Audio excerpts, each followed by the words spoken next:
நான் வாழைப்பழம். நான் உங்கள் உடல் சக்தியை அதிகரிக்க செய்கிறேன். செரிமானத்தை சீராக்குவேன். எலும்புகளை பலப்படுத்துவேன். மூளை செயல்திறனை உயர்த்துவேன்.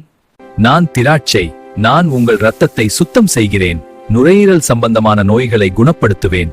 உடலை புத்துணர்ச்சியுடன் பாதுகாப்பேன். நான் நட்சத்திர பழம். நான் உங்கள் நோய் எதிர்ப்பு சக்தியை அதிகரிக்க செய்கிறேன். பக்கவாத நோய்களிலிருந்து உங்களை நான் பாதுகாக்கிறேன். நான் சீதாப்பழம். நான் உங்கள் உடல் சூட்டை தணிக்க செய்கிறேன். உடல் எடையை அதிகரிக்க உதவுவேன். புற்றுநோய் வராமல் பாதுகாப்பேன். நான் பப்பாளி. நான் உங்கள் சுருக்கமான தோலை சரி செய்து மேனியை பொலிவு பெறச் செய்வேன். இளமையாக இருக்க உதவுவேன். இந்த வீடியோ உங்களுக்கு பிடிச்சிருந்தா லைக் பண்ணுங்க, ஷேர் பண்ணுங்க, கமெண்ட் பண்ணுங்க. அப்படியே நம்ம சேனலையும் சப்ஸ்கிரைப் பண்ண மறக்காதீங்க.